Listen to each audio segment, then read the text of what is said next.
Hey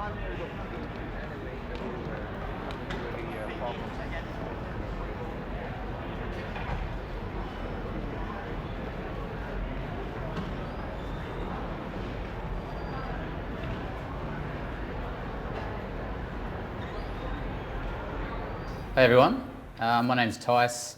I'm a front-end lead at Australia Post. First time I've done this. I actually said no to Jordan when he asked me to, but he convinced me to come and do it, and I'm glad I'm here. Initially I had like 20 slides in this and realized I only had 5 minutes and I can talk for a long time, so I culled them. I think that's going to be a good thing. I just wanted to see a show of hands. Has anyone heard of living style guides? Cool. Is anyone using them? A bit different. Cool, so at first I was going to talk a lot about what they are, how they're used. Jordan himself did that in depth a couple of months ago. I recommend you go check out that video on YouTube, it's very good. I'm going to focus on one thing tonight. I think that's what Lightning Talks are good for, because I'm clearly a veteran of them.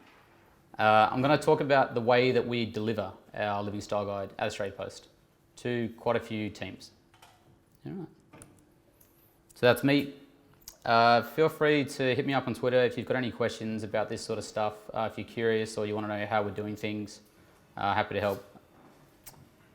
So the problem that we faced at Australia Post when it came to the style guide wasn't what to put in it. It was how to get it to all the teams. I know everyone's workplaces are quite unique. They have very different ways of working to the next. Our problem was we had different teams on different floors and in different buildings. So the one thing we had in common was Slack. That's about it. We have people writing Angular, people writing ES6, people not writing anything. We've got a really disparate number of teams that are doing different things. So I spent quite a few weeks walking the floors, literally, and talking to people and trying to figure out what we all had in common. One thing I found that just about every team had in common is they're all using Node modules. So again, show of hands, who knows what Node is in general? Very good. He uses NPM or Node packages in any way? Good crowd. All right. Again, that's another tick. Excellent. For those that don't worry, I'll put up some links. We can talk about it offline. I'll be here for a while, so let's do that. Cool, so one thing in common, they all use Node, tick. Good. All right, how does that work? I didn't know anything about it. I classify myself as a UI dev, not a front-end dev. I love Sass, I love CSS. Pretty hopeless with JavaScript. Thanks, yes.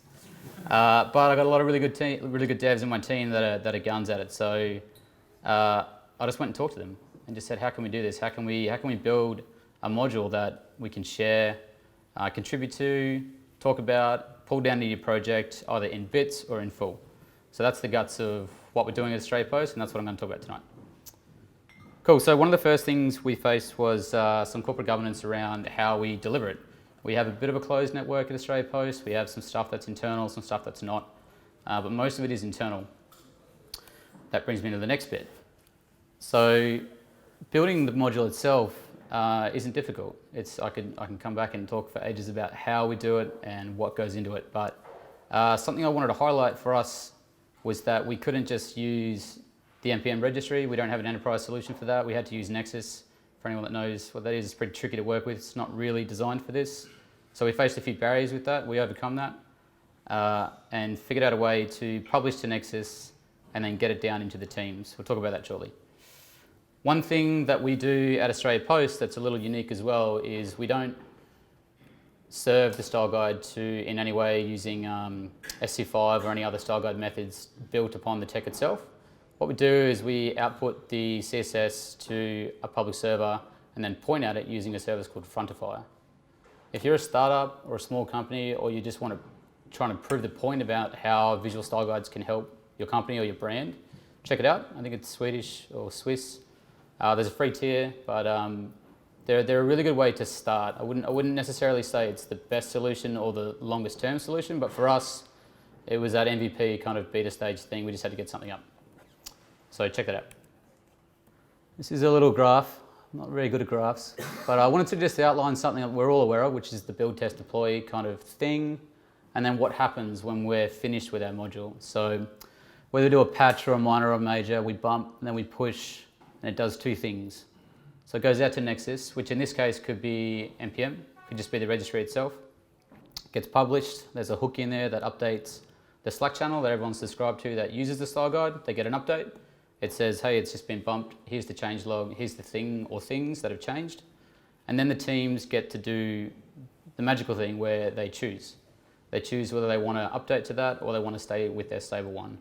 What we're encouraging is that teams pull down the latest update, they trial it, they come back to us and they tell us what worked, what didn't work. We patch again, we push, they pull, and they're good to go. So that's that side of it. The other side of it, which we find really helps our designers and producers and content authors, is that we publish to this web server and then consume through Frontify. So through Frontify, we can give somebody, anybody outside of here as well, access to our styles. So people that are coming in for the first time, people that are outside of the brand itself, we can grant them access. They can check out how we do all of our CSS, how we use our colors, how to do our form styles, all the things that make up a straight post. That is, in a nutshell, super quick look at how we deliver the package. Definitely hit me up on Twitter if you're interested in how we built it. It's not public yet. We're pushing really hard to get back into GitHub out of Stash, out of the Atlassian wormhole. So we can publicize some of this stuff, because I believe that if we can get some open source thoughts into it, we could probably tweak it, make it a bit better, maybe even open source the way that we're delivering it. But the guts of it is, you don't need to necessarily use Node to deliver it or anything like that, but the most valuable thing I found in the last 6 months working on this is talking to devs and finding what works for most, and then working on the ones that it doesn't work for. That's been the key, is figuring out how people will consume it so that it doesn't die. This is the third time a style guide's been attempted at posts, but it's the first time anyone's talked to devs. So I just wanted to make that really clear tonight, that that is the most important part. It's the human side of it. Sounds cliched, but it's legit. Cool. Lucky plug, we're recruiting. Hit me up. We're very keen. We need talented people like you guys and girls to come and join us. We're recruiting like mad. So if you're interested, please get in touch.